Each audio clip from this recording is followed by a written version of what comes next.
प्यारे विद्यार्थियों, आज हम देख रहे हैं गणित का पेपर जो आपका 30 तारीख को होने वाला है। तो 30 मार्च के लिए ये पेपर देख रहे हैं हम, किस तरह का पेपर रहेगा ये आपका 2024 का एग्ज़ाम का, उसको हम यहाँ पे सॉल्व करने वाले हैं। इससे पहले इंग्लिश सब्जेक्ट सॉल्व करवा दिया गया है, उसको ज़रूर चेक कर लेना। पूरे आंसर्स करवाए गए हैं, विस्तार से आपको समझाया गया है। यहाँ पर भी विस्तार से हम सारे क्वेश्चंस को समझने वाले हैं।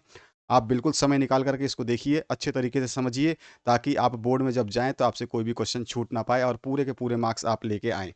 आपका जो पेपर होगा ये 80 नंबर का रहेगा, ये ध्यान रखना है। आपको समय मिलेगा केवल ढाई घंटे का। तो ढाई घंटे के अंदर अंदर आपको ये सॉल्व करना होगा। तो चलिए स्टार्ट करते हैं। और इसी तरह से प्रश्न पत्र मिलेगा आपको, और इसी में आपको आंसर्स लिखने होंगे। आपको आंसर शीट अलग से कहीं नहीं मिलेगी, कोई कॉपी नहीं मिलेगी। यही क्वेश्चन पेपर रहेगा, यही आंसर शीट ही रहेगी, यानी कि इसी के अंदर आपको आंसर लिखना होगा।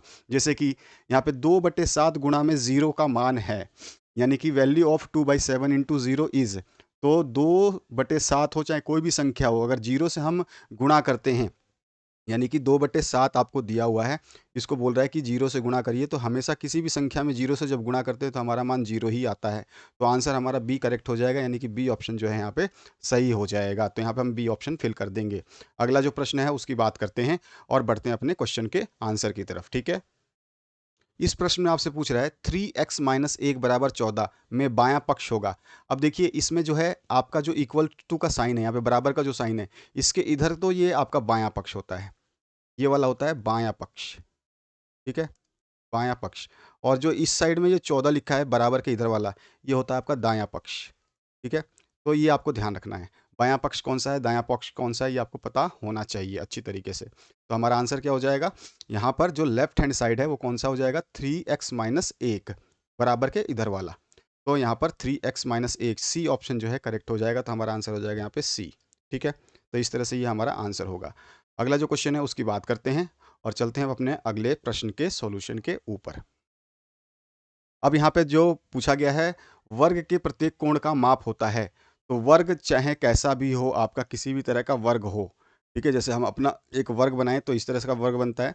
ठीक है, तो इस वर्ग के प्रत्येक कोण का माप आप जानते हो कि चाहे कैसा भी वर्ग हो, उसके ये कोण 90 डिग्री, ये कोण भी 90 डिग्री होता है, ये कोण भी 90 डिग्री होता है और ये कोण भी 90 डिग्री होता है। अर्थात जो है सभी कोण जो है इसमें 90 डिग्री के होते हैं। तो आंसर हो जाएगा हमारा ए ऑप्शन करेक्ट, यानी कि 90 डिग्री का ए ऑप्शन। ठीक है, आगे बढ़ते हैं हम। नेक्स्ट जो आपका क्वेश्चन है उसको देखते हैं। यहाँ पे पूछा गया है 9 की पूर्ण वर्ग संख्या है। 9 की पूर्ण वर्ग संख्या आपको बतानी है। बहुत ध्यान से समझना है आपको, क्वेश्चन पेपर को जल्दबाजी नहीं करनी है, और जितना ज़्यादा समझोगे उतना ज़्यादा ही आपका बेहतरीन होगा क्वेश्चन का एग्ज़ाम, और पेपर भी बेहतरीन होगा और नंबर भी अच्छे आएंगे।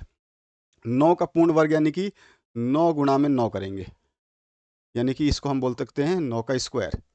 और 9 का स्क्वायर क्या होता है, 9 गुणा 9 यानी कि आपका 81।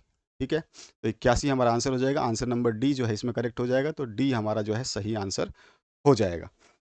अगला जो क्वेश्चन है, संख्या 5 की घन संख्या होगी। संख्या 5 की घन संख्या, घन का मतलब होता है आपका क्यूब। क्यूब मतलब कि 5 की आपको घात 3 देनी है, यानी कि आप 5 को 3 बार मल्टीप्लाई करोगे, 5 गुणा 5 गुणा 5, तो आपका कितना हो जाएगा, 5 25 और 25 पंजे 125। तो यहाँ पर हमारे पास आंसर आ रहा है 125। तो आंसर क्या हो जाएगा, 125 हमारा सी ऑप्शन करेक्ट हो जाएगा। इसके बाद जो नेक्स्ट क्वेश्चन है उसकी बात करें। अंकित मूल्य माइनस विक्रय मूल्य खालिस्तान कहलाता है।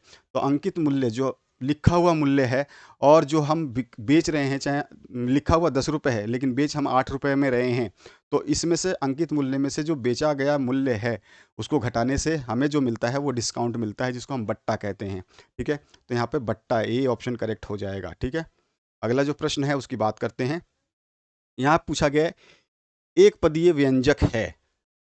तो आप यहाँ पे देखोगे, यहाँ पर केवल एक पद x है, बाकी देखो सभी में यहाँ पर x और y 2 पद है, यहाँ पर भी x और y 2 पद है, यहाँ पर x y z 3 पद है। तो एक पद कौन सा है, पहला ही ऑप्शन सही हो जाएगा। एक पद ये व्यंजक जो है हमारा 4x है, यानी कि ए ऑप्शन जो है यहाँ पे करेक्ट हो जाता है। अगला जो प्रश्न है, इसमें दिया गया है क्वेश्चन 0.000035 संख्या का मानक रूप आपको बताना है। तो संख्या जो हमारे पास कितनी है, 0 पॉइंट, फिर 1 0, फिर 2 0, फिर 3 0, फिर 4 0, 1 2 3 4, 4 जीरो हैं, और फिर आपका 3 और फिर 5 है। ठीक है, इसका मानक रूप लिखेंगे तो देखो, जितनी भी संख्याएं हैं ये ध्यान से देखिए, आपका 1 2 3 4 5 6, ठीक है, ये टोटल कितनी संख्याएं हैं? 6 संख्याएं हैं यहाँ पर भी देखिए, आप देखिए 1 2 3 4 5 6, 6 संख्याएं हैं। तो अगर इन 6 संख्याओं को में से पॉइंट को हटाएं तो आपका कैसा बन जाएगा ये? तो आप अगर इसका मानक रूप लिखना चाहते हैं तो मानक रूप कैसा हो जाएगा? तो हम इसको लिख सकते हैं कि 35, ठीक है, बटे में, ठीक है, 6 बार 0, 1 2 3 4 5 6, इस तरह से, ठीक है। अब इसको देखो, यानी कि हम इसको लिख सकते हैं कि 35 बटे में ये कितने, 10 की घात कितनी हो जाएगी? 10 की पावर कितनी हो जाएगी? 1 2 3 4 5 6, 10 की घात 6, यानी कि हम इसको लिख सकते हैं 35, ठीक है, नीचे बटे में है, ऊपर आके गुणा हो जाएगा, तो गुणा हो जाएगा और घात जो है माइनस में हो जाती है, तो 10 की घात हो गई माइनस की 6, ठीक है। अगर हम देखें तो यहाँ पे इस तरह का कोई ऑप्शन नहीं है, ऑप्शन नहीं है तो आपको पॉइंट जो है सरकाना पड़ेगा, यानी कि अगर आप लिखोगे 3.5, ठीक है, ये लिखोगे तो इसमें से एक संख्या, एक जो घात है कम हो जाएगी, यानी कि यहाँ पे 10 की घात जो है -5 हो जाएगा। तो यहाँ पर ऑप्शन देखिए कौन सा सही है, यहाँ पर आपका सी ऑप्शन करेक्ट हो जाएगा, तो सी उत्तर जो है इसका सही हो जाएगा, ठीक है। अगले क्वेश्चन की तरफ बढ़ते हैं। अब यहाँ पर जो है अति लघुत्तरात्मक प्रश्न है 9 से 12 तक। सबसे पहला जो क्वेश्चन पूछा गया है, -19/29 गुणा 19 बटे -19/29 गुणा 29/-19 बराबर 1, यानी कि देखो -19 से -19 कट जाएगा, 29 से 29 कट जाएगा, तो 1 का मान आएगा। बिल्कुल सही है ये क्वेश्चन। में गुणन के अंतर्गत उपयोग किए जाने वाला गुणधर्म का नाम बताना है कि इसमें कौन सा गुणधर्म प्रयोग किया गया है। यहाँ पर हमको देखने को मिल रहा है कि जो संख्या दे रखी है वो कैसी दे रखी है, -19/29, ठीक है, गुणा किया गया है इसको 29/-19 से, और ये दे रहा है हमारे को 1, अर्थात क्या है कि यहाँ यहाँ कौन सा सूत्र लग रहा है, a/b, अगर कोई संख्या है तो उसको अगर हम गुणा करते हैं b/a से, तो उसका मान हम सदैव a आता है, 1 आता है, ठीक है। आपको अच्छी तरह से पता है ये चीज़ तो, कि 1 आता है। अगर ये 1 आता है तो यहाँ पे कौन सा प्रतिलोम लगता है हमारे को? देखो, गुणा तो किया है तो गुणात्मक हो गया, ठीक है, गुणा किया है तो गुणात्मक हो गया, तो यहाँ पर हमारा गुणा किया गया है तो गुणात्मक हो गया, और साथ ही साथ उल्टे से गुणा किया गया है, पहली जो संख्या है उसका उल्टा, तो प्रतिलोम हो गया है, तो गुणात्मक प्रतिलोम हो गया यहाँ पे,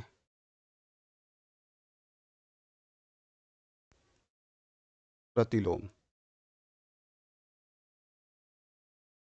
ठीक है, गुणात्मक प्रतिलोम का यहाँ पे प्रयोग किया गया है।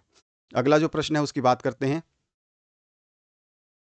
समीकरण 5x + 9 बराबर 5 + 3x को हल करना है आपको। तो संख्या लिख लेते हैं, हमारे पास संख्या जो गिवन है वो क्या है, 5x + 9 बराबर 5 + 3x, ठीक है, ये हमारे को संख्या दी गई है। तो हम इसमें जो है x वाले एक तरफ कर लें और बिना x वाले एक तरफ कर लें, तो हमारे पास इसका हल आ जाएगा, क्योंकि हमें इसमें जब समीकरण को हल करना होता है तो उसमें जो भी x या y है उसका मान निकालना होता है। तो यहाँ पे हमारा क्या हो जाएगा, इसको चेक कर लेते हैं। यहाँ पे 5x पहले से ही है, इधर बराबर वाले के इस साइड वाला जब इधर प्लस का है उधर जा कर के माइनस का होगा, तो यहाँ पे माइनस का 3x हो जाएगा, बराबर इधर 5 तो है ही, और इधर प्लस का 9 है, इधर आकर के माइनस का 9 हो जाएगा, यानी कि हमारे पास यहाँ पे 5x में से 3x गया तो बचा कितना, 2x, और यहाँ पर इसका मान कितना आ जाएगा, 5 में से -9 जाएगा तो कितना हो जाएगा, माइनस का हमारे पास यहाँ पे बचेगा 4, ठीक है। तो x का मान निकालेंगे तो x के साथ 2 गुणा है, तो बराबर के उधर जाके गुणा वाला चीज़ क्या हो जाता है, भाग हो जाता है, तो ये -4/2 हो जाएगा। काट दो इसको, काटोगे तो 2 एकम 2, 2 दूनी 4, तो -2 आ गया आंसर, तो यहाँ पे आएगा -2 जो है हमारा, ये आंसर आ जाएगा, ठीक है। तो इस तरह से हमारा सोल्यूशन हो जाएगा। अगला क्वेश्चन जो है उसकी बात करते हैं। इसमें क्या पूछा गया है, निम्नलिखित संख्याओं में से प्रत्येक के घन के इकाई के अंक ज्ञात कीजिए। प्रत्येक के घन के इकाई के अंक हमें निकालने हैं। अब यहाँ पे देख सकते हो कि जो पहला प्रश्न आपको दिया गया है 3 3 1, इसमें इकाई का अंक जो है 1 है, ठीक है। तो पहला हम अगर हम लिखें तीन तीन तीन एक में इकाई का अंक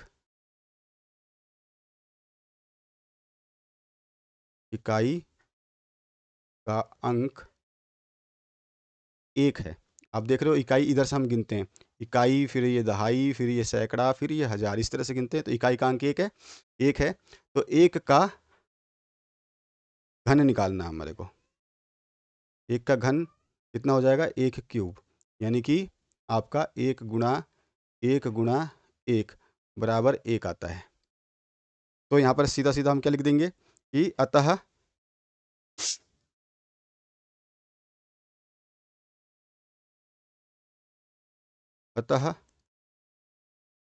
तीन तीन तीन एक के घन के इकाई का अंक एक होगा। क्योंकि हमारे पास एक ही संख्या ही है और ये इकाई में एक ही संख्या है, इसलिए एक ही है, तो इसे एक लिख देंगे। दूसरा वाला कर लेते हैं, 1027। तो 1027 में क्या होगा यहाँ पर, अब इसको सही कर लेते हैं, सॉल्व कर लेते हैं, ठीक है। तो देखो 1027 में इकाई का अंक, यहाँ पे क्या है इकाई का अंक, यहाँ पे 7 है, ठीक है ना। 7, इकाई का अंक 7 का घन, तो 7 का घन करें तो क्या आ जाएगा, 7 का घन बराबर ये 7 का क्यूब। 7 का क्यूब का मतलब हो गया 7 गुणा 7 फिर से गुणा 7, अर्थात 7 गुणा 7, 7 7 49 और 49 सत्ते 343, 343। अब इसमें इकाई का अंक क्या आ गया, 3 आया, देख रहे हो आप, इकाई फिर दहाई फिर सैकड़ा। तो हम कहेंगे यहाँ पर, ठीक है, तो हम क्या कह देंगे,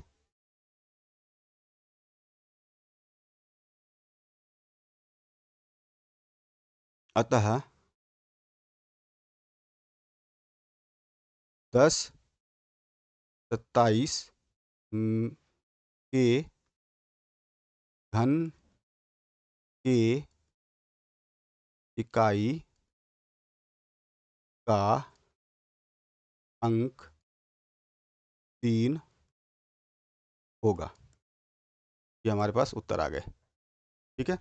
अगला क्वेश्चन देखते हैं, उसको सॉल्व करते हैं। भारती के पास 15 पेन हैं तथा मीनाक्षी के पास 45, ठीक है। दोनों के पेनों का अनुपात ज्ञात कीजिए। दोनों के पेनों का अनुपात हमें ज्ञात करना है, ठीक है, बस इतना ही बोला गया है। तो सबसे पहले हम क्या लिख देंगे, यहाँ पे लिख देंगे अपना भारती के पास पेनों की संख्या बटे, अनुपात का मतलब होता है बटे में करना, ठीक है।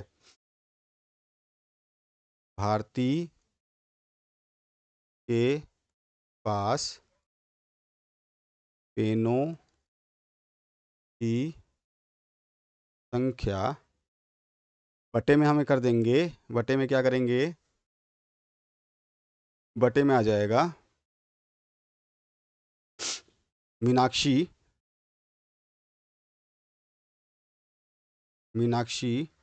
के पास पेनों की संख्या। अब लिख लीजिए, भारती के पास कितने पेन हैं, तो भारती के पास 15 पेन है।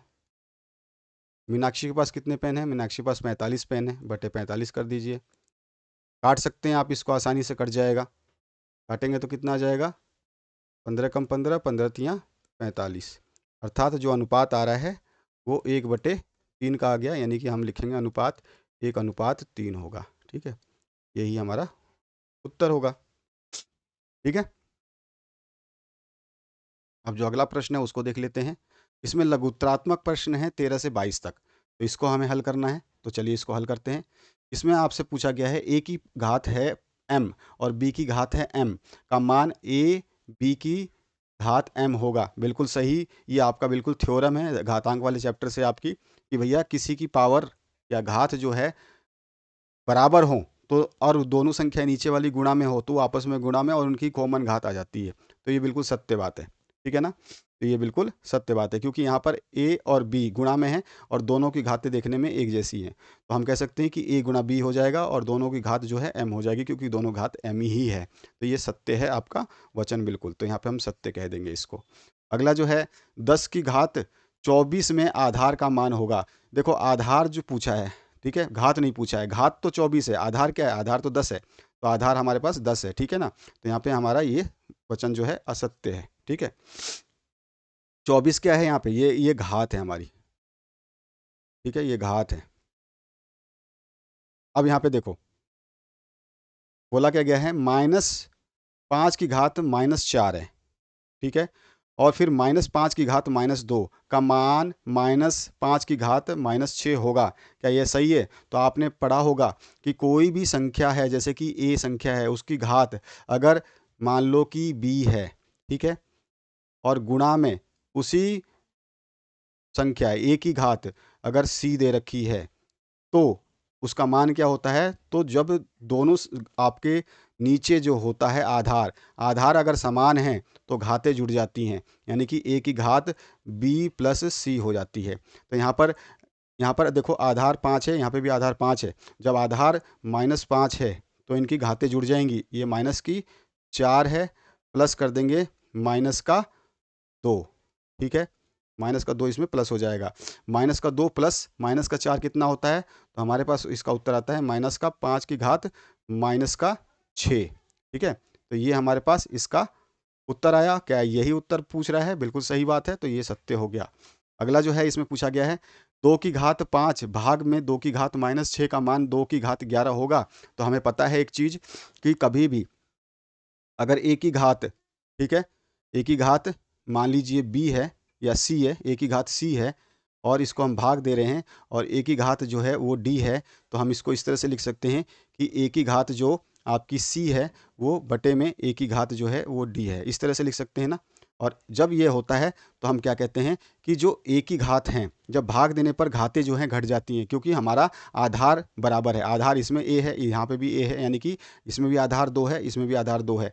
तो हम कह सकते हैं, इस कथन के द्वारा हम कह सकते हैं कि a की घात जो है वो क्या हो जाएगा, c में से d घट जाएगा, c में से d घटा देंगे। तो ये हमारे पास फॉर्मूला हो गया। अब देखते हैं, दो हमारे पास यहाँ पे आधार है, इस क्वेश्चन में 2 आधार है। पहली की घात जो है 5 है, ठीक है, और दूसरे में भी आधार 2 है, लेकिन इसकी घात जो है -6 है।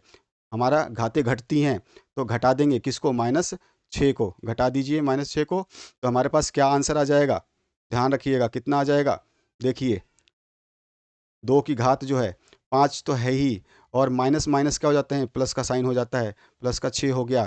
तो हमारे पास जो उत्तर आया क्या आ गया, 2 की घात 11। तो क्या ये सही है? बिल्कुल सही है, का मान 2 की घात 11 होगा, तो ये भी सत्य है, ठीक है। तो इस तरह से ही हमारे सॉल्यूशन हो गए। आगे बढ़ते हैं अगले प्रश्न की तरफ।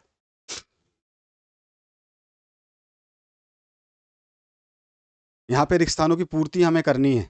रिक्त स्थानों की पूर्ति देखिए ध्यान से। आयत का प्रत्येक कोण, अभी हमने पूछा बताया था एमसीक्यू में कि वर्ग का प्रत्येक कोण जो है वो 90 डिग्री होता है, तो आयत का भी प्रत्येक कोण क्या होता है, समकोण होता है, 90 डिग्री का होता है। तो हमारा उत्तर हो जाएगा समकोण 90 डिग्री का होता है। अगला जो प्रश्न है, उत्तल बहुभुज के विकर्णों का कोई भी भाग जो है बहिर्भाग नहीं होता है, एक्सटीरियर नहीं होता, बहिर्भाग में नहीं होता, तो बहिर्भाग जो है इसका सही आंसर हो जाएगा। अगला जो है, पंचभुज के सभी अंतः कोणों का योग खालिस्तान होता है। पंचभुज जो है इसके सभी कोणों का योग जो है कितना होता है? तो आंसर सीधा सीधा हमारे को पता है कि पंचभुज के सभी कोणों का योग जो है वो होता है आपका 540। बिल्कुल सीधा सा आपको याद रख लेना है, ज़्यादा इसमें फॉर्मूले और लगाने नहीं है। अगला जो है, समांतर चतुर्भुज के विकर्ण एक दूसरे को खालिस्तान करते हैं। तो समांतर चतुर्भुज के जो भी विकर्ण होते हैं वो हमेशा समद्विभाजित करते हैं। समांतर चतुर्भुज आप समझ चुके होंगे, समांतर जो है इस तरह से टेढ़ा बना दीजिए, ठीक है, ऐसा बनता है आपका चतुर्भुज। तो अगर आप देखोगे ये चतुर्भुज है, ठीक है, ये चतुर्भुज हमने बनाया। अब इस चतुर्भुज के जो विकर्ण हैं, जैसे कि मान लो ये विकर्ण है, और फिर ये देखिए ये विकर्ण है, तो ये विकर्ण जो है आपस में एक दूसरे को बराबर हिस्सों में काट रहे हैं। आप देख रहे हो कि ये वाला हिस्सा और ये वाला हिस्सा बराबर है, और ये वाला हिस्सा और ये वाला हिस्सा बराबर है। ठीक है, तो यानी कि समद्विभाजित करते हैं, बराबर में क्या करते हैं, काटते हैं। ठीक है, आधा आधा काटते हैं एक दूसरे को, लंबवत नहीं होते, 90 डिग्री नहीं बनता यहाँ पे जरूरी नहीं है कि ये 90 डिग्री बने, समांतर में नहीं बनेगा, सम चतुर्भुज में बन जाता है 90 डिग्री। ठीक है, तो ये चीज़ आपका क्या आंसर हो गया, समद्विभाजित करते हैं। अगला जो प्रश्न है उसकी बात करते हैं। खंड अ का मेल खंड ब से हमें करना है। ठीक है, तो देखिए पहला क्वेश्चन में क्या होगा ये चेक कर लेते हैं। यहाँ पर देखिए -4p गुणा में 7r है। हम इसको अगर हम सॉल्व करें तो क्या हो जाएगा, 7 चौक 28, माइनस का 28, क्योंकि माइनस से गुणा कर रहे हैं, माइनस का 4 है और गुणा में 7 है, तो 7 चौक 28, p into R, p into R. ऐसा अगर हमारे पास ऑप्शन है तो मिला देंगे, माइनस का 28 पी आर, ये हो जाएगा हमारा पहले ए का आंसर। ठीक है, ये तीसरा वाला। अब 2, तो यहाँ पे भी ये गुणा है, तो 8 दूनी 16, 16 पी क्यू, 16 पी क्यू, इसका आंसर क्या आ रहा है, 16 पी क्यू। ये कौन से हमारा आंसर मिल रहा है, ये मिल रहा है आपका चौथे नंबर से। यहाँ पे देखिए इसको हम सॉल्व करें तो क्या आ रहा है, 4 3 12 पी, 12 पी, माइनस का चिन्ह है। ठीक है, 8 3 24 पी क्यू, 24 पी क्यू। ठीक है, तो ये कौन सा आंसर है हमारा, 12 माइनस 24, कहाँ पर है 12 माइनस 24, देखो 12 पी माइनस 24 पी क्यू, तो ये वाला ऑप्शन हमारा मिल गया आपका पहले से। बचा हुआ ऑटोमेटिकली मिल जाएगा, लेकिन फिर भी हम देख लेते हैं ये क्या बोल रहा है, 20 पी स्क्वायर है, तो हम इसको लिख सकते हैं 5 गुणा में 4 या फिर 4 गुणा में 5।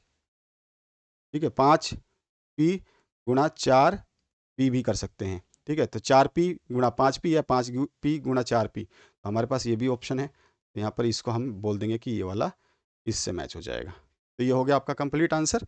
अगले क्वेश्चन की तरफ बढ़ते हैं।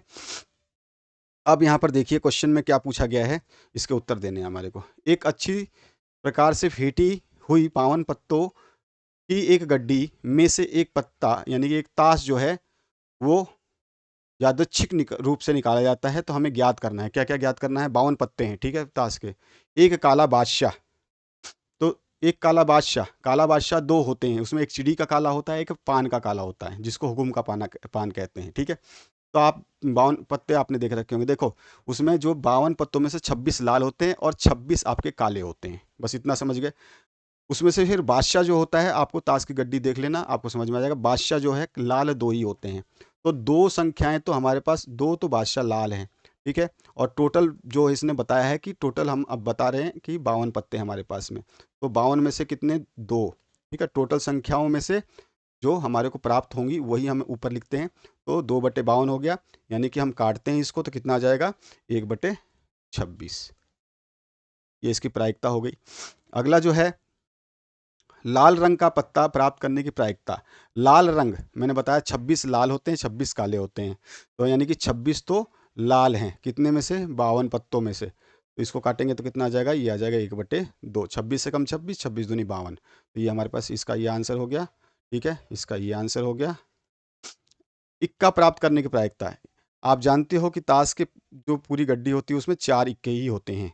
ठीक है, तो 4 इक्के के हिसाब से 4 तो इक्के हो गए और टोटल पत्ते हैं 52। ठीक है, तो यहाँ पर इसको काट दीजिए, 4 एकम 4 और 13 चौक 52, तो यहाँ पर 1/13 आ गया, ये हमारे पास इसका आंसर आ गया। अगला जो है लाल रंग की बेगम प्राप्त करने की प्रायिकता। जैसे बादशाह दो होता है वैसे ही बेगम भी दो होती है। ठीक है, लाल रंग के हर पत्ते दो होते हैं, 10 दहला पूछे तो दहला यानी कि 10, 10 भी दो लाल रंग का होगा, दो काला होगा। 4 पत्ते, हर चीज़ के 4 पत्ते होते हैं, और सभी 4 पत्तों में से 2 काले होंगे और 2 लाल होंगे। ठीक है, तो लाल रंग की बेगम की बात कर रहा है, तो लाल रंग की बेगम कितनी होती है वहाँ पर, 2 होती है। कितने पत्तों में से, 52 पत्तों में से, तो 52 पत्तों में से लाल रंग की 2 हैं, तो 2 एकम 2 और 26 से 26 दूनी 52, ये कट गया आपका, यहाँ आ जाएगा आपका 1/26 आंसर। ठीक है, तो ये आपके सारे हो गए प्रायिकता के क्वेश्चंस। आते हैं हम अगले क्वेश्चन पे, जहाँ पर पूछा गया है प्रश्नखंड ब, 17 से 22 तक के क्वेश्चंस जो हैं हमें करने हैं। अभाज्य गुणनखंड विधि से जो है 9604 का वर्गमूल ज्ञात करना है। अभाज्य गुणनखंड विधि निकालनी है, तो आप जानते हो अभाज्य गुणनखंड क्या क्या करना है, यानी कि हमें इस तरह से लाइन खींच करके और गुणनखंड कर लेना है। तो संख्या कितनी है हमारे पास?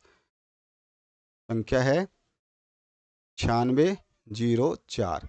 सबसे पहले तो ये 2 से चला जाएगा। 2 से कितनी बार जाएगा?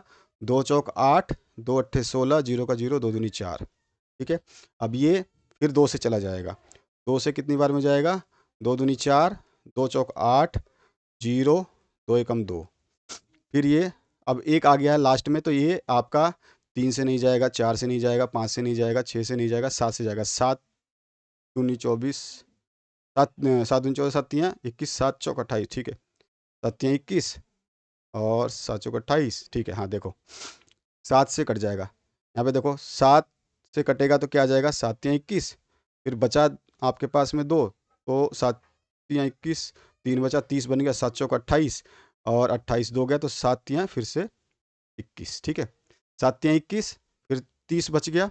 यहाँ पर आप भाग करके देख लेना, आपको समझ में आ जाएगा। फिर 7 से जाएगा, तो 7 से जाएगा ये 7 चौक 28 और 7 निम 9 7 63, 7 निम 63। ठीक है, 49। फिर 7 से जाएगा 7 7 49।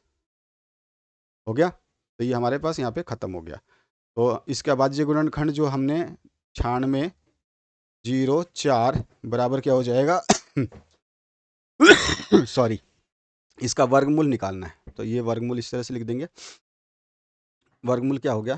तो 2 गुणा 2 गुणा 7 गुणा 7 गुणा 7 गुणा 7, है ना? यही आ गया इसका, हमने करा तो वर्गमूल में। इसमें से हमारी जब वर्गमूल निकालते हैं, ठीक है, वर्गमूल निकालते हैं तो क्या आता है? इसमें से सबके 2 2 जोड़े ले लेते हैं। तो 2 जोड़े में से इसमें से एक ले लो, बाहर आ जाएगा अंडर रूट से। ठीक है, इस दो जोड़ों में से एक ले लो, बाहर आ जाएगा अंडर रूट से। फिर इसमें से एक जोड़ा ले लो, इसमें से भी बाहर आ जाएगा एक 7। तो इस तरह से सारे आगे बाहर। तो 7 दूनी 14 और 14 सत्ते कितना हो जाएगा आपका? 98। ठीक है, तो यहाँ पे 98 जो है इसका आंसर आ जाएगा। ठीक है, अब आगे बढ़ते हैं अगले प्रश्न पे। किसी समांतर चतुर्भुज के दो आसन कोणों का अनुपात 3 और 2 है। समांतर चतुर्भुज के सभी कोणों की माप ज्ञात कीजिए। देखिए, समझा देता हूँ। इस तरह से आपका जो समांतर चतुर्भुज होता है, अभी अभी बताया था मैंने कि कुछ इस तरह से होता है।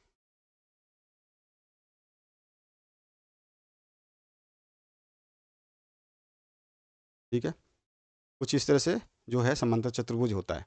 अब इस समांतर चतुर्भुज के आसन कोण होते हैं जो लगातार कोण होते हैं। जैसे कि मान लीजिए ये ए है, ये बी है, ये सी है और ये डी है। तो ए बी लगातार हो गया, या बी सी लगातार हो गया, या सी डी लगातार हो गया, या डी ए लगातार हो गया। लगातार कोण जो होते हैं वो आसन कोण कहलाते हैं। तो अगर मैंने बी कोण मान लिया है जिसका 3 है, ठीक है, और सी कोण मान लिया जो 2 है, क्योंकि आपको अनुपात में दे रखा है 3 2, तो एक कोण 3 है, दूसरा 2 है। और यहाँ पे मान लेते हैं कि ये हमें निकालना है, तो हमारे को मान लेते हैं ये 3x है और ये 2x है। ठीक है, इस तरह से मान लिया, हम जानते हैं। ठीक है, या फिर हम यहाँ पे लिख देते हैं माना, माना समांतर चतुर्भुज के दोनों आसन कोण, माना समांतर चतुर्भुज के दो आसन कोण 3x व 2x हैं। ठीक है, जो कि हमारे को अनुपात में दे रखा है। तो अनुपात से हटाते हैं तो हम x मान के चल रहे हैं। ठीक है, x की वैल्यू मिल जाएगी तो हमारे पास एंगल निकल जाएगा। हम जानते हैं कि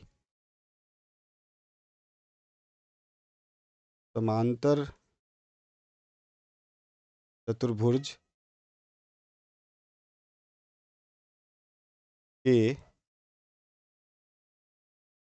आसन कोण का योग 180 डिग्री होता है। ठीक है, अगर 180 डिग्री होता है तो आसन कोणों का योग कर लेते हैं, यानी कि इसलिए 3x प्लस 2x बराबर 180 डिग्री, यानी कि 5x बराबर 180 डिग्री, यानी कि x का मान निकालेंगे तो 180 डिग्री बटे में 5, यानी कि x का मान आ जाएगा, काटने पर कितना आ जाता है इसका, 5×3=15 और 5×6=30। ठीक है, तो ये आपका 36 बार में कट जाएगा। ये कट गया, 5×5 और 5×3=15, 5×6=30। तो x का मान जो आया वो आ गया 36 डिग्री। यानी कि मैं कह दूंगा कि दोनों कोण, ये 3x है तो यानी कि 3 × x का मान कितना निकाला मैंने, 36 डिग्री। तो यहाँ पर 36 × 3 कितना हो जाएगा आपका, 108 डिग्री। और ये वाला जो है 2x है, तो 2 में x के मान कितना है, 36, यानी कि दूसरा कोण जो है वो आ गया 72 डिग्री। ठीक है, तो हम लिख सकते हैं अतः पहला कोण, अतः प्रथम कोण बराबर 108 डिग्री व दूसरा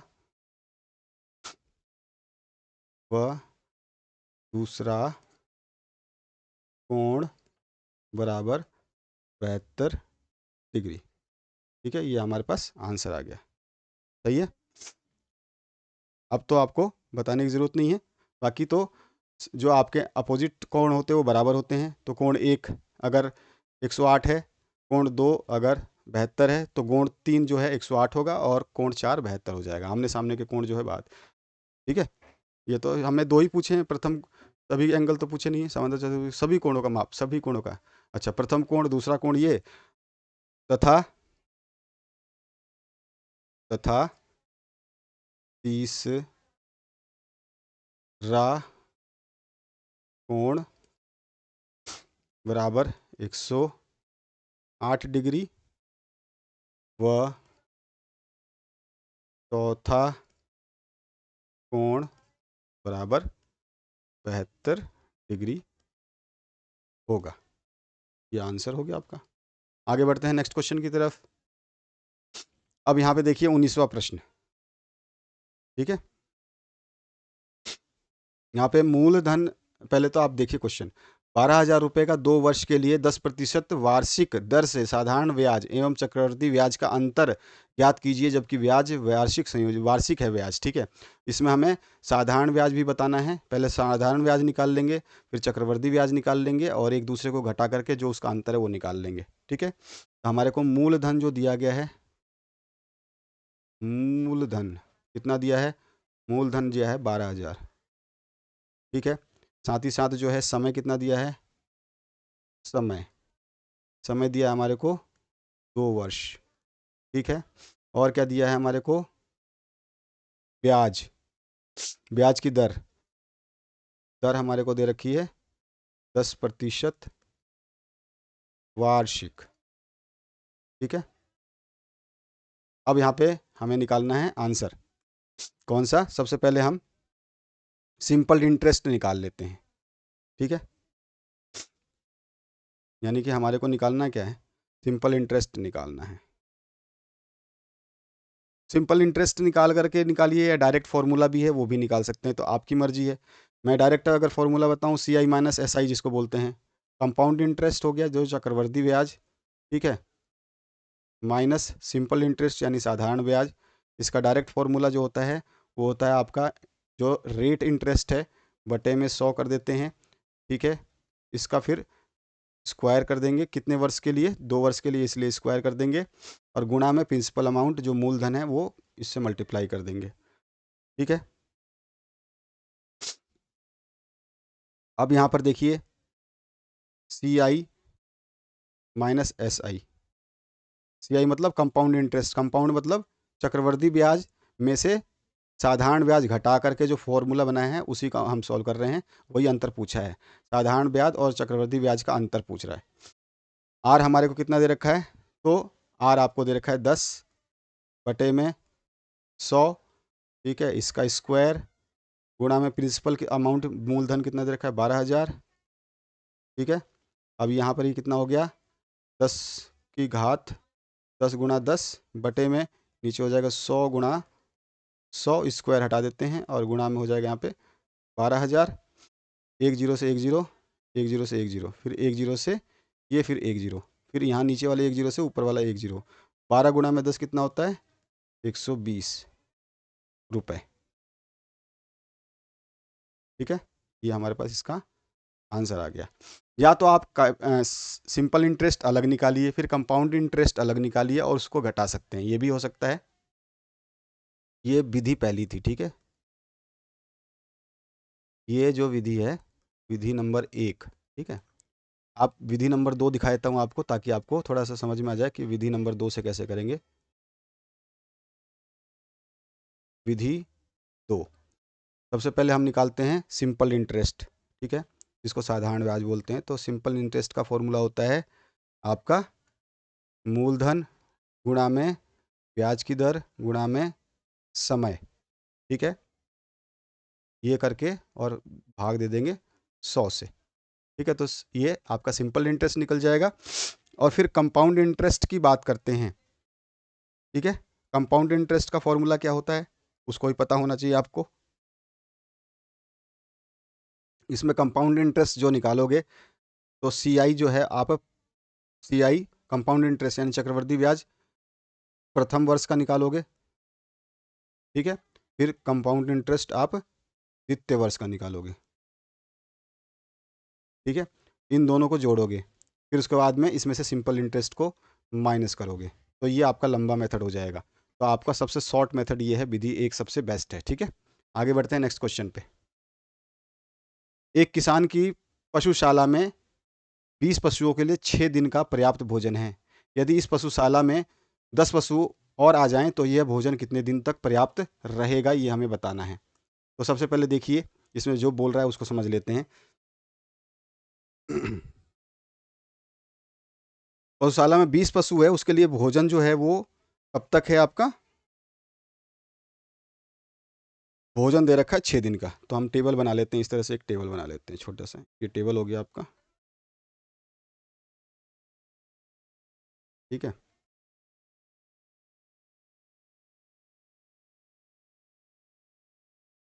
यहाँ पे हमारा हो जाएगा पशु की संख्या, पशु की संख्या, यहाँ पे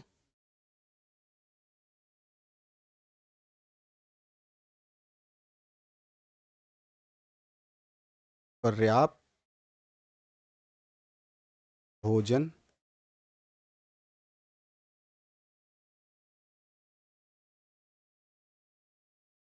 के दिन, ठीक है। यहाँ पशु की संख्या जब 20 है तो हमारे को भोजन मिल रहा है 6 दिन का। बोल रहा है कि इस पशुशाला में 10 पशु और आ जाएं, यानी कि 20 तो थे पहले, प्लस में 10 और आ जाएं बराबर, यानी कि 30 हो जाएं। तो हमें बताना है कि कितने दिन का भोजन वहाँ पे रहेगा, ठीक है। ये हमारे पास ये टेबल आ गई। अब देख रहे हैं कि जब भी हमारी देख रहे हैं कि पशु की संख्या कम है तो दिन, आपके पशु की संख्या 20 है तो दिन 6 है। और इसी तरह से आप देख रहे हैं पशु की संख्या बढ़ रही है तो यानी कि दिन तो कम होंगे। जब दिन कम होंगे तो यहाँ पर अनुपात प्रतिलोम हो जाएगा। यहाँ पे पशुओं की संख्या बढ़ने पर दिन कम होंगे, यहाँ पशुओं की संख्या बढ़ने पर भोजन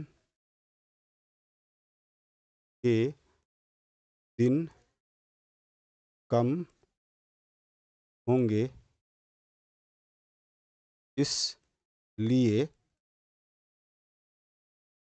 अनुपात प्रतिलोम होगा, ठीक है। अब अनुपात प्रतिलोम होगा तो अनुपात निकाल लेते हैं। अनुपात क्या हो जाएगा कि पशुओं का अनुपात, पहले पशु थे 20, बाद में हो गए 30, ठीक है। 20 के लिए भोजन जो था उल्टा हो जाता है, अनुपात इसका इधर आ जाएगा नीचे। 20 के लिए भोजन था 6 और 30 के लिए था x, ठीक है, यही मानना है हमने। अब इसको हम सॉल्व कर लेते हैं। अब यहाँ पे क्या हो जाएगा, और गुणा कर लीजिए, तो 20 गुणा में 6 उधर चला जाएगा और ये 30 गुणा में x इधर हो जाएगा, तो 30 गुणा x बराबर 20 गुणा 6। यहाँ पे x का मान निकालूँ, x बराबर क्या हो जाएगा, तो ये 120, 20 गुणा 6 120, 120 बटे में 30, तो 3 चौकू 12, 4 से कट गया, यानी 4 दिन। अतः यदि पशुओं की संख्या 30 होगी तो भोजन 4 दिन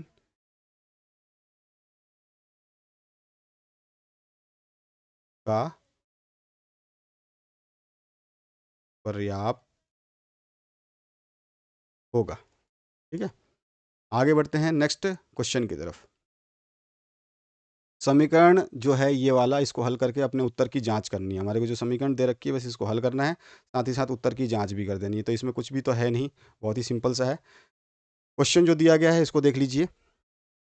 दिया गया है 3 ब्रैकेट में t माइनस 3 बराबर दिया हुआ है 5 2t प्लस 1। अब यहाँ पे बराबर में है, पहले हम गुणा कर लेते हैं, t से सबको मल्टीप्लाई करके बाहर निकाल लेते हैं। तो इसका 3 इंटू टी, 3t माइनस में 3 3 9 बराबर क्या हो जाएगा, इधर इधर होगा 5 दूनी 10t प्लस का 5। अब t एक तरफ और संख्याएं एक तरफ, इधर क्या करेंगे ये 3t तो है ही, 3t और ये 10t है, यहाँ पे लाएंगे तो माइनस का 10t हो जाएगा। और इधर जो 5t तो है ही, पहले से 5 तो है ही, और माइनस का 9 है, इधर लाएंगे तो प्लस का 9 हो जाएगा। यहाँ पे माइनस का कितना बचेगा, माइनस का 7t बचेगा। ठीक है, और इधर कितना हो जाएगा 14। t का मान निकालेंगे तो ये हो जाएगा 14 बटे माइनस का 7, काटेंगे इसको तो t का मान आ जाएगा माइनस का 2। ठीक है, काट देंगे तो t का मान आ जाएगा 7 एकम 7, 7 दूनी 14। अब t का मान 2 आ गया, ये तो हमने क्या कर दिया, हल कर दिया। अब हमें उत्तर की जांच करनी है, तो उत्तर की जांच कर लेते हैं। उत्तर की जांच यहाँ लिखते हैं, जांच जांच कर लेते हैं। जांच में क्या है, एक तरफ LHS ले लेते हैं, ठीक है, और दूसरी तरफ जो है RHS ले लेते हैं। एक तरफ लेफ्ट हैंड साइड, एक तरफ राइट हैंड साइड। लेफ्ट में क्या है, 3t माइनस 3, ठीक है, 3t माइनस 3। और राइट में क्या है, 5 2t माइनस प्लस 1। ठीक है, ये है, रख देते हैं वैल्यूज़ को। 3 और t की जगह क्या है, -2 है, तो माइनस का 2, फिर आपका माइनस का 3, ब्रैकेट बंद। यहाँ पे है 5, 2 गुणा माइनस का 2 प्लस का 1, ठीक है ना। तो यहाँ पे कितना हो जाएगा, -2 और -3, माइनस का 5, तो 3 गुणा में -5 बराबर हो गया 15। ठीक है, मतलब इधर आ गया 15। और इधर देखते हैं, 2 गुणा 2 माइनस का कितना है, 2 गुणा 2 माइनस का 4, तो 5 गुणा माइनस का 4 और प्लस का 1 माइनस का 3, ठीक है ना। तो 5 गुणा, तो ये माइनस का 15 है, और ये 5 3 15 माइनस का 15 है। तो दोनों तरफ जो है आपको देखने को मिला बराबर, तो हम कहेंगे RHS is equals to LHS, या LHS is equals to RHS, hence proved, इति सिद्धम। ठीक है, आगे किसी शहर में विभिन्न वर्षों में दुर्घटनाओं में घायलों की संख्या नीचे दी गई इन आंकड़ों का पाई चार्ट द्वारा निरूपित करना है। पाई चार्ट बनाना है, आंकड़े दिए गए हैं, बहुत ही सिंपल सा है, ठीक है। तो यहाँ पर जो है हमें पता है कि भाई आंकड़ा जो हमें पाई चार्ट में बताना है, उसमें पाई चार्ट में क्या होता है, आंकड़ों की संख्या जो हम दर्शाएंगे वो 360 डिग्री होती है। आप सर्किल जो आपका जो गोला होता है, वृत्त होता है, उसका जो टोटल एंगल होता है वो कितना होता है, तो केंद्रीय कोण कितना होता है उसका 360 डिग्री होता है।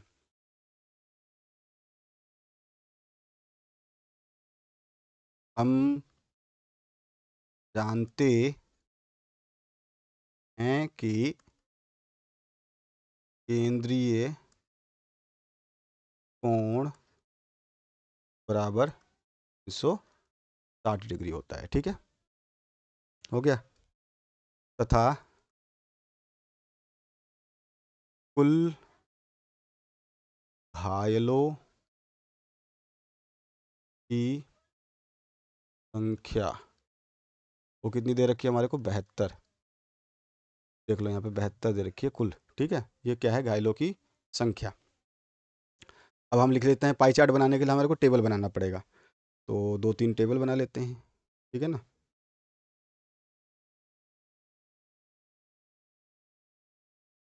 एक हमारा वर्ष हो जाएगा, एक में घायलों की संख्या लिख लेते हैं, और एक में संपूर्ण भाग का हिस्सा आ जाएगा,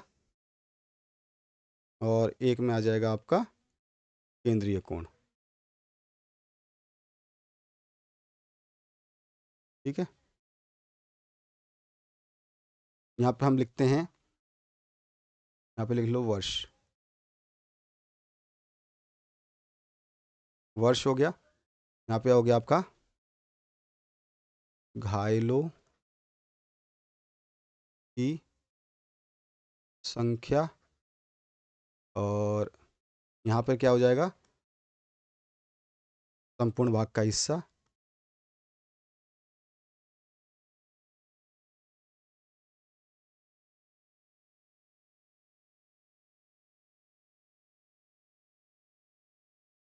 संपूर्ण भाग का हिस्सा, और यहाँ पे आपका आ जाएगा केंद्रीय कोण, ठीक है।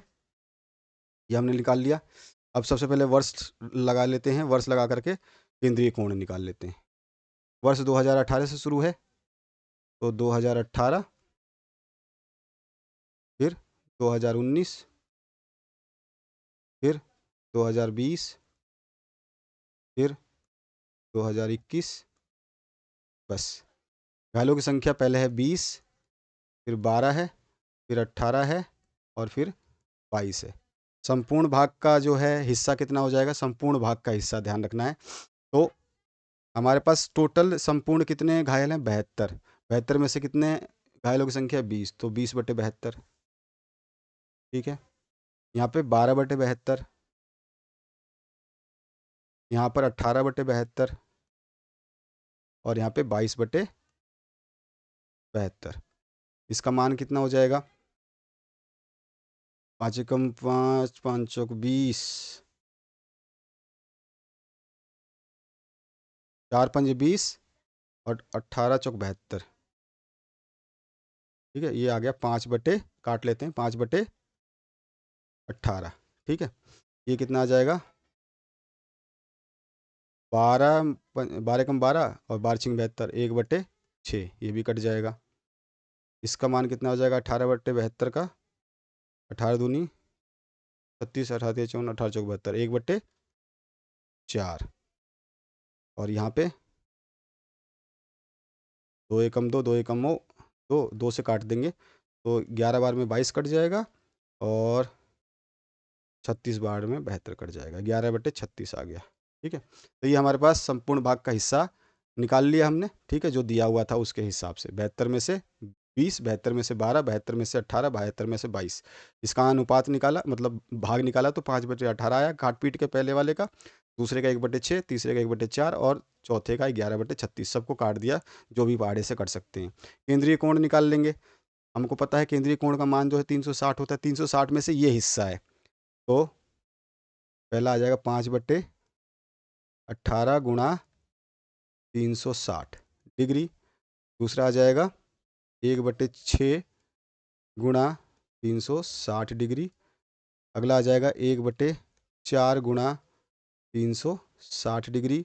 और इससे अगला आ जाएगा 11/36 गुणा 360 डिग्री। काट लें तो ये 18×2 = 36, 18 का मान 18, 18×2 = 36, यानी कि 20 आ गया। और ये 6×6 = 36, यहाँ पे 60 आ गया। ठीक है, और यहाँ पर कितना आएगा, 9×4 = 36, 90 आ गया। और यहाँ पे 36 से कम 36, 10 आ गया। तो यहाँ पे मान कितना आ रहा है, यहाँ पर आएगा 20×100, 100 डिग्री। यहाँ पे आ रहा है 60 डिग्री। यहाँ पे आ रहा है 90 डिग्री। और यहाँ पर है 11 गुणा में 10, 110 डिग्री। ठीक है, टोटल मिला के 360 डिग्री होगा। 100 और 100, 200, 210, 210 और 90, 300, और 300 और 60, 360। ठीक है, तो ये हमारे पास आ गया। अब हम डायग्राम बना लेते हैं इसका, जो हमें चार्ट बनाना है।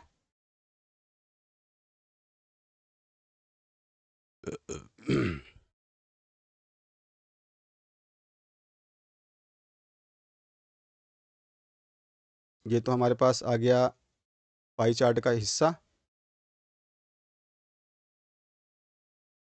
ठीक है, ये ऐसा गोल सर्कल बनाएंगे। अब इसमें सबसे पहले 90 डिग्री बनाना है, क्योंकि हमारे को 90 डिग्री दिखाई दे रहा है, तो 90 डिग्री बनाएंगे तो आसान रहता है। तो इसका मान लेते हैं सेंटर कहीं, इस गोले का सेंटर ये है। ठीक है, अब यहाँ से 90 डिग्री की लाइन खींच लेते हैं।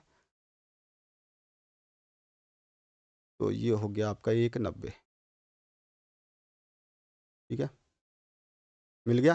तो 90 डिग्री वाली ये जगह मिल गई। 90 के बाद में और कौन सा बना है, 90 से एक, 90 से ज़्यादा 100 है। तो ये तो यहाँ पे नीचे खींचेंगे तो ये तो 90 आ गया।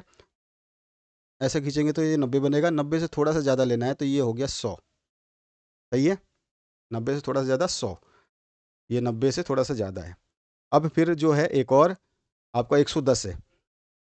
तो अगर मैं ऐसे खींचूँ तो 90 हो जाएगा, और 90 से 100 हो गया, और 100 से थोड़ा सा और जाऊँगा तो 110 हो गया। ये 110 हो गया, और एक हो गया 60। बस हमें यही दिखाने हैं, चारों कोण दिखा दिए। तो क्या क्या हमने बनाया है, यहाँ पर जो है ये आपका है 90 डिग्री। यहाँ पे इसमें बताया था 90 डिग्री है आपका। यहाँ पर जो है हमने लिया था 190 से आगे क्या है, 100, 100 डिग्री। यहाँ पे हमने ले लिया 110 डिग्री, और यहाँ पे ले लिया हमने 60 डिग्री बचा हुआ। ठीक है, कौन कौन से साल में है, 100 है 2018 में, तो हमने लिख दिया ये 2018 का है। 60 जो है 2019 में है, तो ये 2019 का है। और 2020 में 90 है, तो ये 2020 का है। और 110 जो है 2021 का है, इसमें 2021 लिख दिया। ठीक है, तो ये हमारे पास जो है इस तरह का चार्ट बन गया। आप इसको इस तरह से दिखा सकते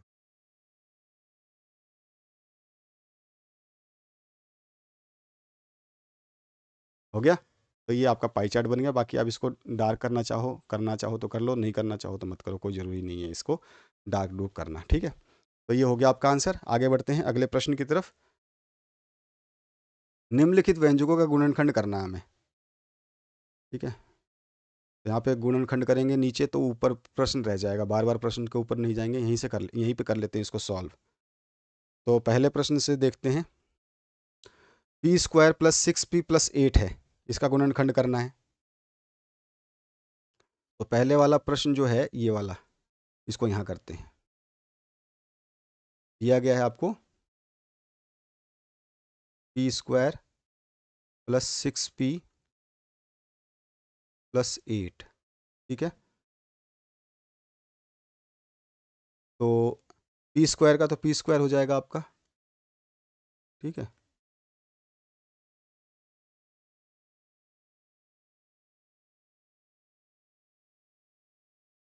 साथ ही साथ जो है आप देखेंगे, इसको तोड़ देते हैं तो ये क्या हो जाएगा, आपका हो जाएगा ये 2p प्लस 4p, 2 और 4 6p बराबर आ गया, और दोनों का गुणा 8 के बराबर आना चाहिए, तो यह 8 हो गया। फैक्टराइजेशन तो आपको सिखाया होगा स्कूल में। अब इसके आगे क्या है, कॉमन ले लेते हैं, तो यहाँ पे p आ गया कॉमन, यहाँ क्या बचा, p बचा प्लस में 2 बचा, और यहाँ से हम क्या कॉमन ले लेंगे, तो यहाँ से हम 4 कॉमन ले लेते हैं, प्लस का 4 है, ठीक है 4, और यहाँ पे क्या बचेगा, यहाँ पे p बचेगा प्लस में 2 बचेगा। यहाँ से इसमें से एक कॉमन आ गया p+4, तो p+4 हो गया, और एक कॉमन p+2 में से आ गया, p+2 आ गया। ये हो गया इसका आंसर। ठीक है, ये पहला आपका हो गया, ये फर्स्ट वाला। दूसरा करते हैं। दूसरा जो है यहाँ पर देख सकते हो, ये 49 वाला है, तो हम यहाँ पे दूसरा ले लेते हैं। दूसरा दिया है 49 एक्स स्क्वायर माइनस 36, तो हम इसको लिख सकते हैं 7 एक्स का होल स्क्वायर माइनस 6 का स्क्वायर, इस तरह से लिख सकते हैं। ठीक है, आपको ये पता होगा कि ये देखने में लग रहा है ए का स्क्वायर माइनस बी का स्क्वायर। ये फॉर्मूला कैसा लग रहा है, ए स्क्वायर माइनस बी स्क्वायर, जिसको हम लिखते हैं ए प्लस बी इंटू ए माइनस बी के बराबर। ठीक है, तो हम इसको लिख सकते हैं 7x-6 और 7x+6, ये गुणनखंड हो गया दूसरे का। तीसरा गुणनखंड करते हैं। यहाँ पे देखो, अगर देखा जाए तो इसमें इसमें भी m है, इसमें भी m है, इसमें n है, इसमें n है, तो कॉमन ले लेंगे। चलो पहले क्वेश्चन को लिख लेते हैं, am² plus bm square plus bn² plus an square. यहाँ से हम m तो कॉमन है, तो इसमें भी m² तो कॉमन ले लो, m² ही पूरा आ जाएगा, तो क्या बचेगा a प्लस बी। ठीक है, इधर क्या बच रहा है, प्लस, इधर n² है, कॉमन n² ले लो, तो यहाँ पे क्या बच रहा है, b प्लस ए। ठीक है, अब यहाँ पे आपका b प्लस ए और m² प्लस n², ये इसका फैक्टर हो जाएगा, तो हमारा फैक्टर हो गया m² प्लस n² और a plus B. B plus A लिखो या a प्लस बी लिखो, बात एक ही है। तो ये हो गया इसका आंसर। ठीक है, यहाँ पर ये हो गया इसका आंसर। अब बचा आपके पास में एक और प्रश्न, जो बचा है 15 वाला। इसमें देखिए 15xy माइनस 6x है, ठीक है, और इधर है 5y-2। तो यहाँ पे हम क्या कर सकते हैं, इसमें इसमें से देखो,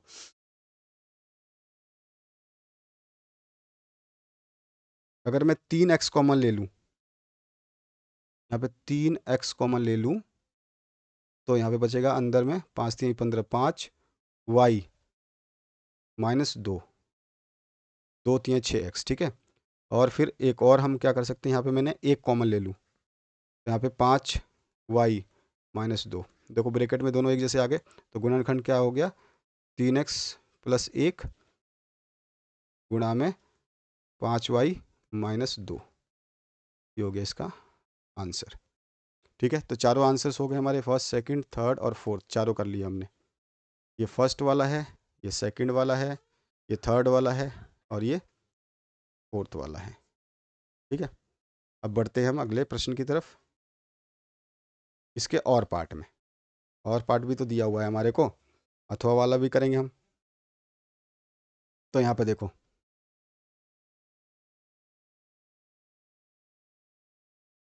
सॉरी, इसको करते हैं। पहला क्वेश्चन यहाँ सॉल्व कर लेते, पहला क्वेश्चन यहाँ सॉल्व कर लेते हैं।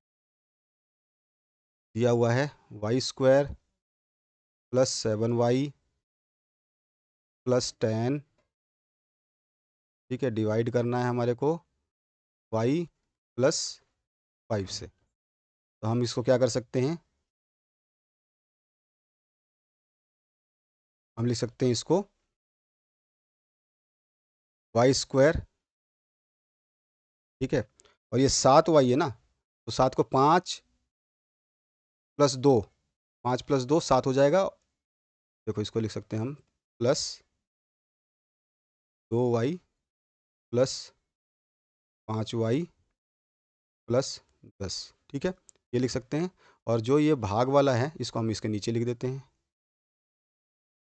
y +5, ठीक है। इस तरह से आपको इजी लगेगा। अब यहाँ पे देखोगे कि ये 5 + 2 7y हो गया, जैसा कि यहाँ पे इक्वेशन दे रखी है, और 5 × 2 10 हो गया, तो हमारा इक्वेशन सही है। अब इसमें से कॉमन ले लेते हैं, कॉमन लोगे तो आपके पास पार्ट हो जाएंगे और कट जाएंगे, तो हमारे पास आंसर आ जाएगा। यहाँ पर देखो क्या कॉमन आ जाएगा, यहाँ पे y ऊपर वाले में से कॉमन ले ले, तो y कॉमन आ गया, बचेगा क्या ब्रैकेट के अंदर, y और +2, ठीक है। यहाँ पे y बचा और यहाँ पे 2 बचा। यहाँ पे हम 5 कॉमन ले लें, प्लस का 5 कॉमन ले लेते हैं, यहाँ पे अंदर बचेगा y +2 बटे में y +5 तो है ही।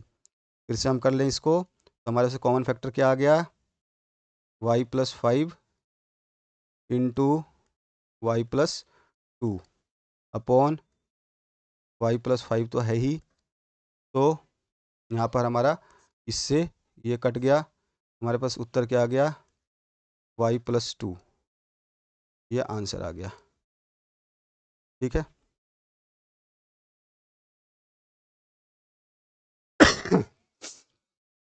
अब हम दूसरा कर लेते हैं।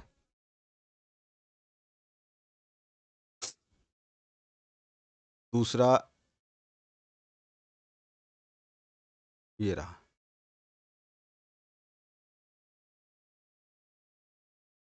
दूसरे में देखो यहाँ पर देखो 5pq है, इंटू में p² - q² बटे में 2p और p+q है, ठीक है। तो आप जानते हो ये वाला फॉर्मूला कैसा बन रहा है, a² - b² वाला फॉर्मूला बन रहा है। अभी अभी मैंने ऊपर बताया था, उसी को लिख देंगे यहाँ पर। तो हम लिख सकते हैं यहाँ पे 5pq गुणा में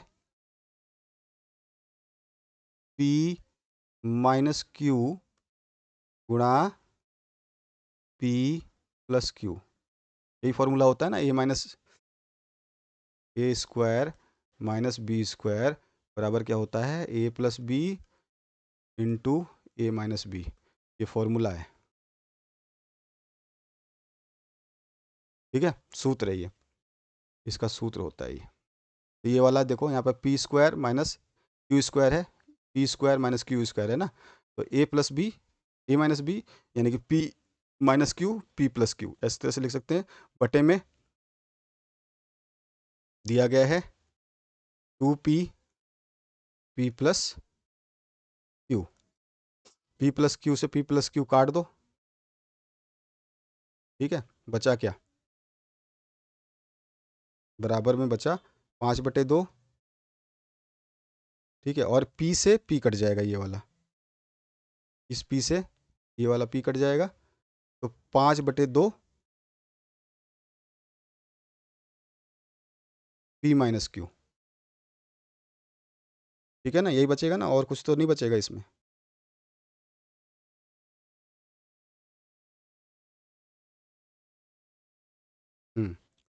5/2 q p-q, या फिर हम लिख सकते हैं 5/2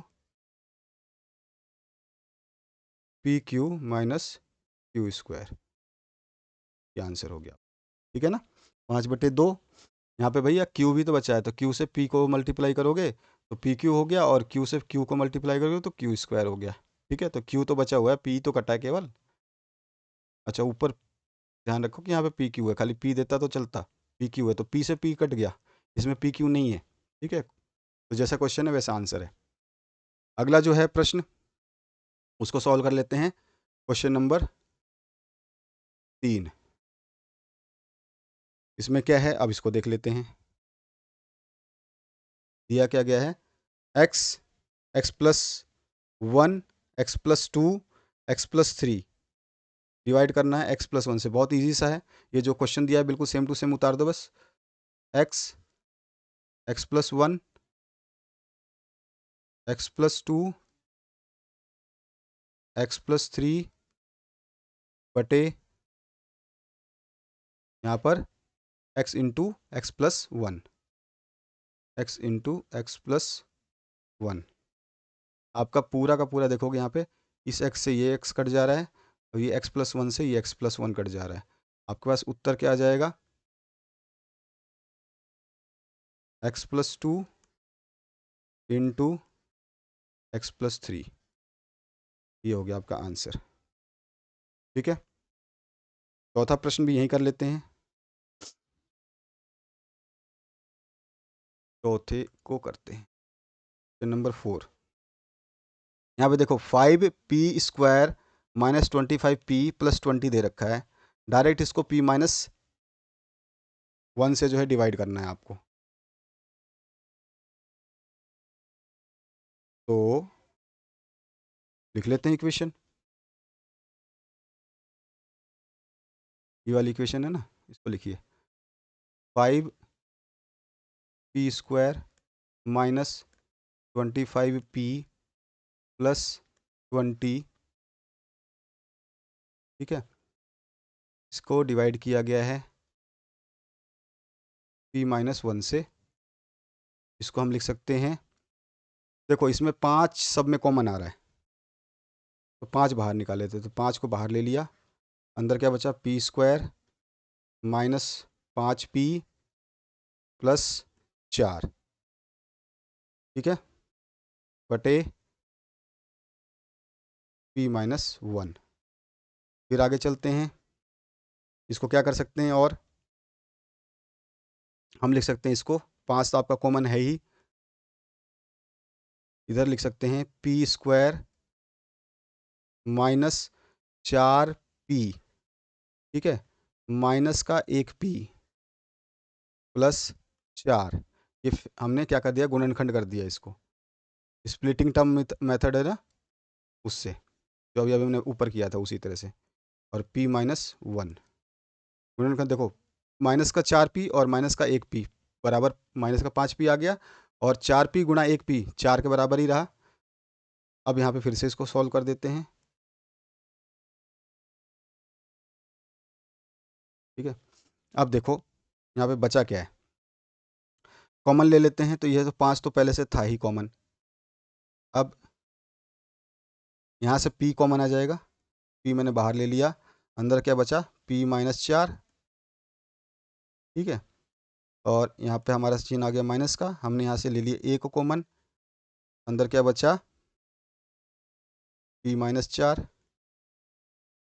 ठीक है, ब्रैकेट क्लोज, बटे में p माइनस 1, ठीक है। अब हम क्या कर सकते हैं, कॉमन ले लेते हैं फिर से, तो 5 तो हमारा कॉमन है ही, ठीक है, एक फैक्टर आ गया p माइनस 4, और एक कॉमन आ रहा है p माइनस 1, p माइनस 1 बटे में p माइनस 1 है ही, काट दो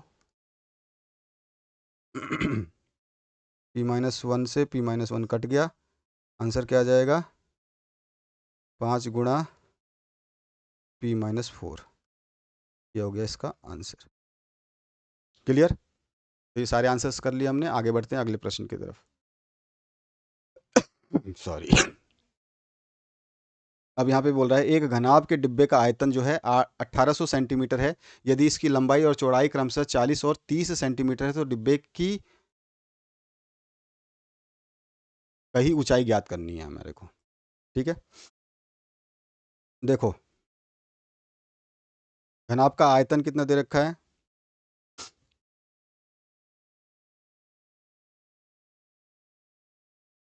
तो यहाँ पे हमारे को घनाभ का आयतन, इसको यहाँ पे सॉल्व कर सकते हैं, जगह है ना, ऊपर वाले प्रश्न को, वाले को यहाँ कर लेते हैं, यहाँ से करते हैं।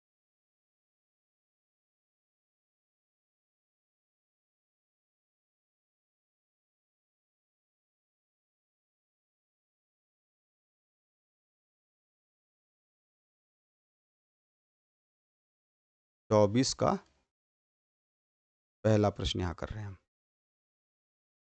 घनाभ का घनाभ के डिब्बे का आयतन आयतन जो है वो कितना दिया हुआ है, वो दिया है 1800 सेंटीमीटर क्यूब। ठीक है। अच्छा, लंबाई जो दे रखी है वो दे रखी है 40 सेंटीमीटर। ठीक है।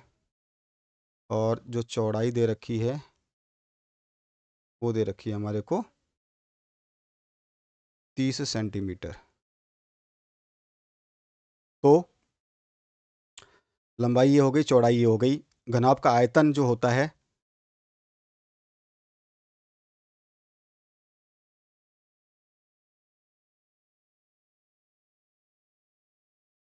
उसका सूत्र क्या होता है,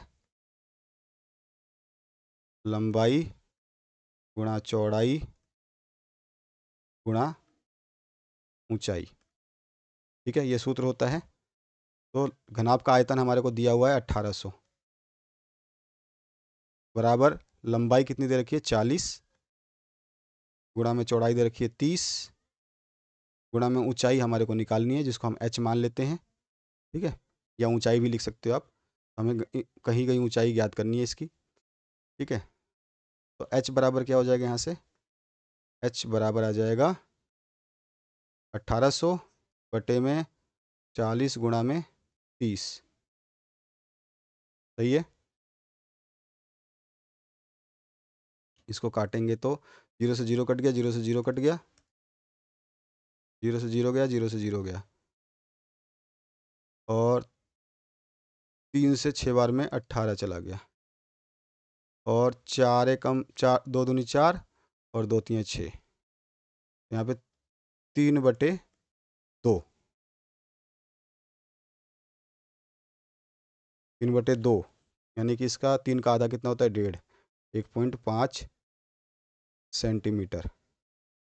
ये हो गया हमारे पास इसका आंसर। ठीक है, अब हम कर लेते हैं 24 नंबर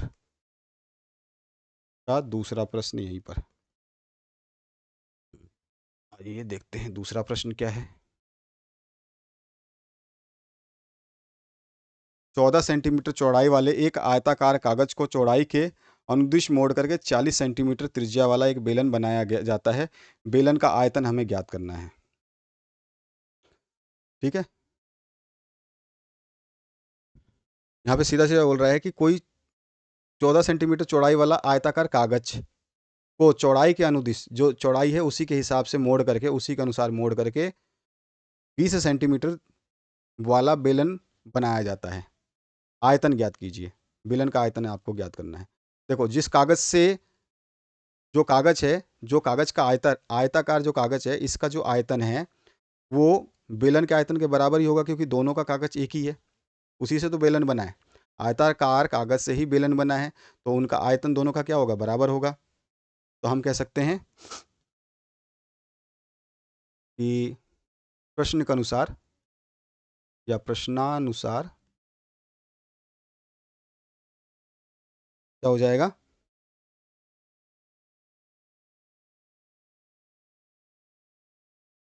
बेलन की जो ऊंचाई होगी, ठीक है, जो जो कागज की चौड़ाई होगी उसके हिसाब से बेलन की ऊंचाई होगी। ठीक है ना, तो बेलन की ऊंचाई बराबर होगा आयताकार कागज की चौड़ाई के बराबर। ठीक है, समझ में आ रहा है ना। यानी कि बेलन की ऊंचाई जो है वो क्या होगी, अब पहले हमारे को तो देख लेते हैं। हमारे को दिया क्या है, आर जो दे रखा है, यानी कि हम कहें त्रिज्या, आर बराबर कितना दे रखा है, 20 सेंटीमीटर। यहाँ पे लिख देते हैं दिया गया है, दिया है त्रिज्या आर 20 सेंटीमीटर। ठीक है, और एच की वैल्यू दे रखी है, चौड़ाई हाइट जो ऊंचाई है वो दे रखी है 14 सेंटीमीटर। ठीक है, ये तो समझ में आ गया, ये दिया हुआ है। आगे क्या है, तो हमने जानते हैं कि बेलन का जो आयतन है वो क्या होता है,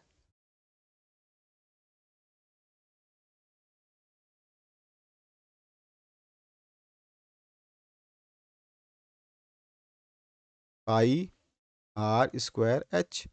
ठीक है, यहाँ पे लगा लेते हैं, पाई का मान होता है 22/7, गुणा में आर हमारे पास कितना है 20, तो 20 × 20 और ऊंचाई 14, तो ये काट देते हैं हम, 7 × 7 7 दूनी 14।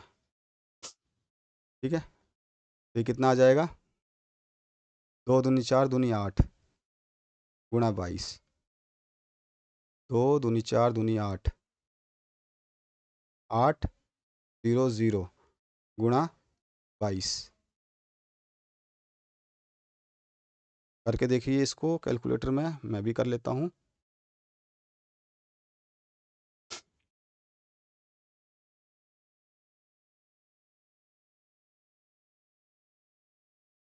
17600।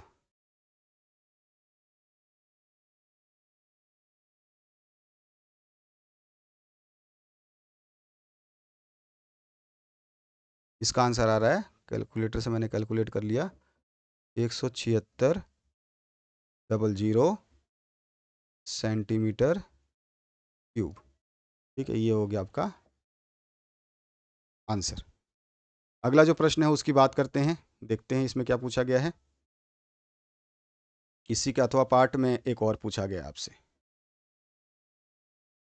एक चतुर्भुजाकार बगीचे का क्षेत्रफल 54 वर्ग मीटर है तथा सम्मुख शीर्षों से इसके विकर्ण पर खींचे गए लंब 8 तथा 20 मीटर हैं, तो विकर्ण की लंबाई ज्ञात करनी है।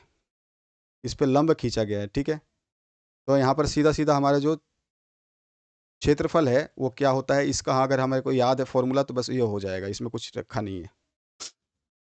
देखो, एक चतुर्भुज बगीचा है जिसका क्षेत्रफल 54 वर्ग मीटर है और सम्मुख शीर्षों से इसके विकर्ण पर खींचे गए लंब जो है 8 और 4 सेंटीमीटर हैं, तो विकर्ण की लंबाई ज्ञात करनी है। हम जानते हैं बगीचे का जो चतुर्भुजाकार बगीचा होगा,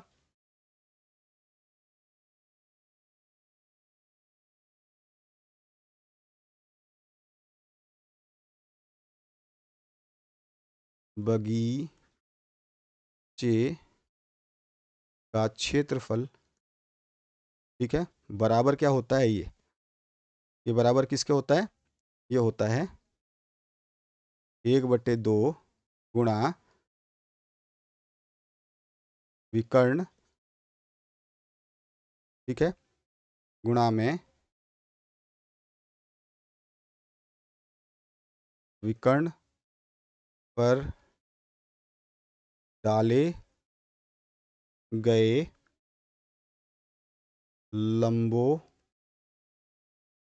का योग। ठीक है, ये होता है फॉर्मूला हमारा। चतुर्भुज का जो क्षेत्रफल है वो कितना दे रखा है 54, तो हमने लिख लिया 54 बराबर 1/2 गुणा विकर्ण, हमें निकालना है, पता नहीं है क्योंकि इसमें क्या पूछा है विकर्ण की लंबाई, तो विकर्ण तो हमें निकालना है, विकर्ण हम छोड़ देते हैं, गुणा में विकर्णों के पर डाले गए लंबों का योग। लंब कितने डाले गए हैं 8 + 4। ठीक है, तो 8 + 4 यहाँ पे हो जाएगा 54 बराबर 1/2 गुणा विकर्ण गुणा में 12। सही है, 2 से 2, 2 × 12। ठीक है, तो विकर्ण विकर्ण बराबर क्या हो जाएगा 54/6, यानी कि 9 बार में कट जाएगा ये, 6 × 6 6 × 54, 9 मीटर। ठीक है ना, 9 मीटर जो है इसका आंसर आ जाएगा। अगला जो है प्रश्न उसकी बात करते हैं। इसमें दूसरा प्रश्न भी पूछा गया है। एक घनाकार कमरे का आयतन जो है 54 घन मीटर है, तो इस कमरे का संपूर्ण पृष्ठीय क्षेत्रफल आपको ज्ञात करना है। आयतन जो है वो है 64 मीटर क्यूब, घन क्यूब, ठीक है। और जो है आयतन का फॉर्मूला क्या होता है, तो हम कहते हैं इसको, आयतन मतलब होता है भुजा का क्यूब बराबर हमारे को दे रखा है 64, ठीक है। तो हम भुजा को मान लेते हैं ए, यानी कि ए क्यूब बराबर होता है 64 दे रखा है आपको, ए क्यूब आपको 64 दे रखा है। तो ए क्यूब 64 है, तो ए का मान कितना हो जाएगा, ए बराबर हो जाएगा, वर्गमूल निकाल लेंगे, घनमूल निकाल लेंगे 64 का, तो ये हो जाएगा ए बराबर 4 × 4 × 4, ठीक है ना। तो ए का मान कितना आ गया, तीनों में से एक कॉमन ले लेंगे, तो हमारे पास ए बराबर आ जाएगा 4 सेंटीमीटर, मीटर में है, मीटर, ठीक है। तो ये ए का मान आ गया। घनाभ, ये क्या है, घनाकार है, तो घनाकार कमरे का संपूर्ण पृष्ठीय क्षेत्रफल क्या होता है, आपको सभी को पता होगा। घनाकार कमरे का संपूर्ण संपूर्ण पृष्ठीय क्षेत्रफल बराबर क्या होता है, 6 गुणा में भुजा का स्क्वायर, यानी कि 6 गुणा में भुजा क्या माननी है, ए, तो ए का स्क्वायर, यानी कि 6 गुणा में 4 का स्क्वायर, अर्थात 6 गुणा में 4 गुणा 4, 4 चौक 16, 16 छिक 96, 96 लिखना है,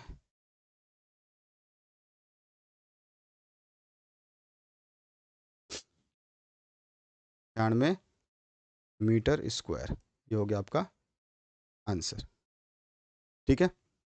जो अगला प्रश्न है उसकी बात करते हैं।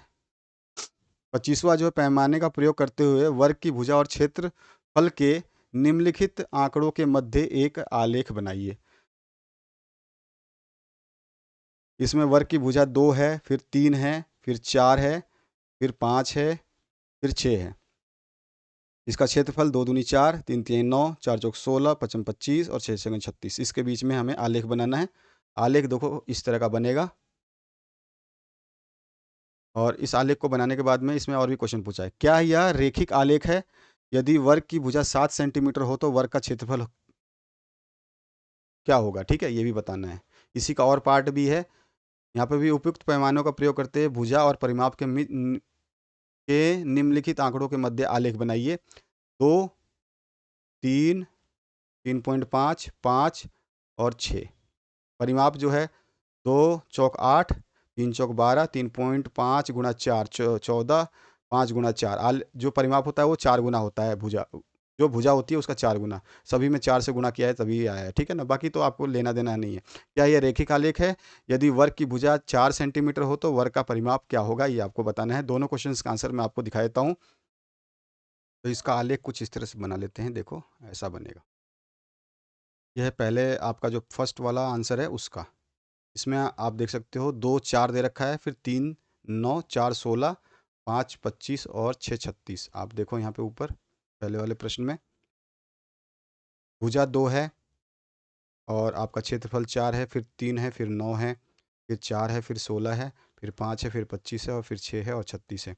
इसी का आलेख हमें बनाना था, तो ये आलेख हमने बनाया है इस तरह से। ग्राफ में आप बनाओगे तो भी और इसी तरह से बनेगा। 2 4 3 9, ये 2 4 हो गया, ये 3 9 हो गया आपका, ये 6 16 और 5 25 और ये 6 36, ठीक है, ये आलेख बन गया। अब इसमें पहला जो प्रश्न पूछा गया है, क्या ये आलेख जो है ये एक सरल रेखा है, क्या यह रैखिक आलेख है। रैखिक मतलब है कि सरल रेखा होगी तभी रैखिक आलेख होगा। यदि वर्ग की भुजा 7 सेंटीमीटर तो वर्ग का क्षेत्रफल कितना होगा। तो यहाँ पर आ जाओ, आप देख लो, यहाँ पर देख रहे हो कि ये रैखिक आलेख नहीं है। रैखिक आलेख मतलब होता है बिल्कुल सीधी लाइन होती है, बिल्कुल ऐसे सीधी लाइन होती है। अब ये सीधी नहीं है, देखो टेढ़ी है, कितनी धनुष जैसी बन गई है। तो ये रेखिक आलेख नहीं है। सबसे पहले तो हम बता देंगे पहले क्वेश्चन का आंसर। यह एक रैखिक आलेख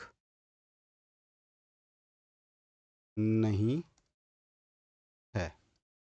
दूसरा जो हमारे को इसमें पार्ट पूछा गया है, वो पूछा गया कि अगर इसकी भुजा 7 सेंटीमीटर होगी, यदि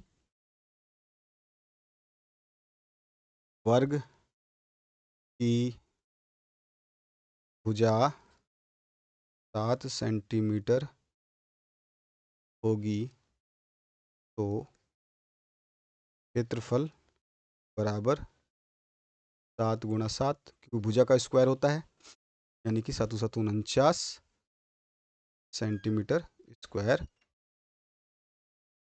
होगी। ठीक है, ये हमारे पास दोनों आंसर आ गए, इधर भी और ये भी।